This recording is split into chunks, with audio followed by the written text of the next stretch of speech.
Musique à présent avec la disparition de l'une des grandes figures, la seule américaine, de chanteur américain D'Angelo, décédé des suites d'un cancer du pancréas. Il avait 51 ans. L'occasion avec vous, Samy Vicente Lacerda, bonjour. Bonjour Pauline. D'explorer l'héritage musical singulier de cet artiste aussi talentueux que mystérieux, dont on va écouter la chanson Lady, 1995.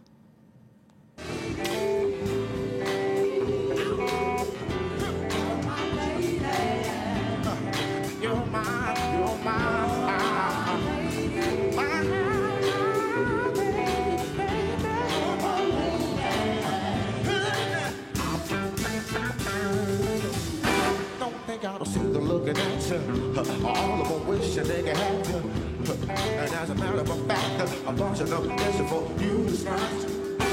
Trying to hard to work with fame, yeah. Trying to cope with the rain.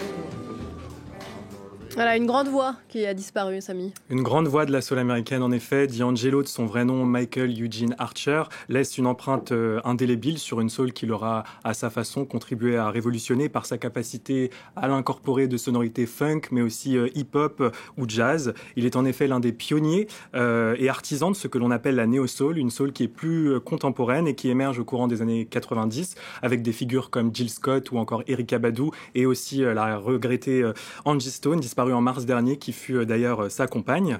Et en 3 albums seulement, le natif de Virginie a su se distinguer de ses pairs en imposant son style vocal et physique, tous deux empreints d'une sensualité manifeste, il faut bien le reconnaître. 3 albums et quelques clips qui ont marqué les esprits, notamment l'un qui est sorti en 2000, je crois. En 2000, tout à fait. Comment rendre hommage à la carrière de D'Angelo sans mentionner ce clip de son tube Untitled How Does It Feel, qui est issu de son 2e album Voodoo, sorti en 2000, grâce auquel il connaîtra la consécration. On le voit d'ailleurs ici à l'écran, en un plan séquence minimaliste de plus de 4 minutes.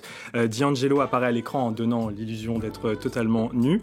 Un clip que le magazine Rolling Stone d'actualité musicale classait 7e des meilleurs clips de tous les temps en 2021. Mais D'Angelo, et on le disait tout à l'heure, c'est avant tout une voix, et quelle voix, un timbre suave et un falsetto si distinctif qui lui a valu d'être comparé à Prince notamment. Un artiste majeur pour autant, qui savait se faire assez discret. Ouais, en plus de 30 ans de carrière, D'Angelo, il ne sort que 3 albums à intervalles assez irréguliers, ses fréquentes disparitions entre chaque album qui sont dues à son exigence créative, mais aussi à la dépression dont il souffrait et aussi de nombreuses addictions, auréole l'artiste d'un certain mystère. Un mystère s'est installé autour de lui, mais en 95, donc quand il sort son premier album Brown Sugar, qui fête d'ailleurs cette année ses 30 ans, il sort en même temps Lady qu'on a écouté en début de JT, ou encore Brown Sugar, le titre éponyme qui n'ont pas vraiment pris de ride. Et il faudra ensuite attendre 5 ans, jusqu'en 2000, pour la sortie de Voodoo, qui sera récompensé à 2 reprises aux Grammy Awards. Voodoo, cet album aux mélodies hypnotiques, soigneusement composé par D'Angelo, qui s'était entouré pour l'occasion d'une armada de producteurs et de musiciens, parmi lesquels Questlove de The Roots.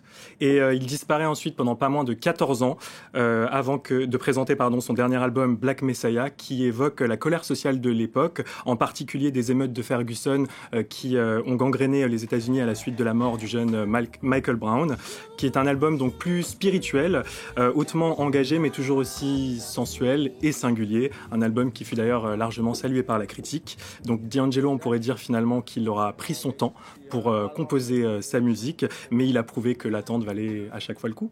Et aux cœurs endeuillés, on peut conseiller d'écouter quoi ce matin ? Pour moi, ce sera son featuring avec Lauryn Hill en 98, Nothing Even Matters. Notre grande voix. Merci beaucoup, Samy Vicente Lacerda. Et la disparition du chanteur D'Angelo à 51 ans.